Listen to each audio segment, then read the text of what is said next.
यानंतर बघूयात मोठ्या बातम्या। टोलच्या मुद्द्यावर उद्या मुख्यमंत्र्यांना भेटणार, माझा टोलला विरोध नाही, टोल वसुली कशी होते हा मुद्दा, एवढ्या काळामध्ये हायवेचे पैसे वसूल झाले नाहीत का, राज ठाकरेंचा सवाल। मी अजून अजित पवार गटामध्ये जाण्याचा निर्णय घेतला नाहीये, मी आतापर्यंत काँग्रेसमध्येच, पण कार्यकर्त्यांच्या बैठका घेणं सुरू आहे, कार्यकर्त्यांच्या भावना समजून घेतोय, काँग्रेस नेते बाबा सिद्दीकी यांचं सूचक विधान।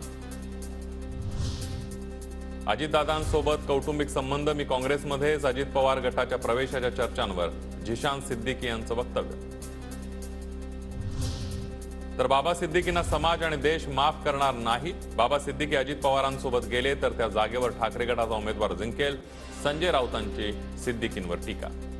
देख लेंगे, अब तक तो गए नहीं ना, प्रवेश तो नहीं किया है ना, जब जाएंगे तो देख लेंगे, सीट खाली होगी वहाँ विधानसभा की, और सीट खाली होने के बाद वहाँ शिवसेना जीतेगी। वहाँ के मुसलमान समाज में फूट डालने की एक कोशिश है, और बाबा सिद्दीकी जैसे लोग अगर ये काम करेंगे तो समाज और देश उनको माफ नहीं करेगा।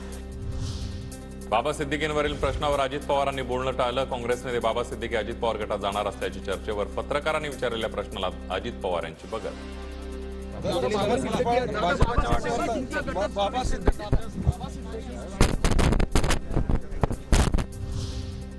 मळमळ, जळजळ आणि भाजप द्वेष, त्यामुळे ना ग्रामपंचायत जिंकण्याची वॉरंटी, म्हणून जनतेला हवी मोदींची गॅरंटी, उद्धव ठाकरेंच्या रायगड दौऱ्यावर आशिष शेलारांची टीका।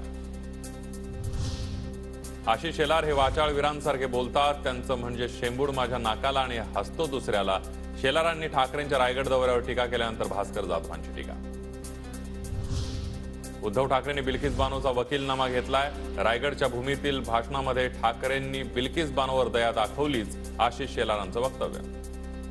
पासून बिल्किस बानोच्या प्रकरणामध्ये न्यायालयाचा निवाडा लागला त्या दिवशीपासून मी हे समाजासमोर मांडतोय, काही दिवस थांबा, तुम्हाला बिल्किस बानोची वकालत करणारा एक वकील हा उद्धवजींच्या रूपाने दिसेल, आणि तो आज समोर आलाच। अत्याचार झालेल्या स्त्रीला धर्माचं लेबल लावत असाल तर हा व्यक्तिदोष आहे की पक्षाची संस्कृती, रोहित पवारांचा शेलारांवर हल्लाबोल।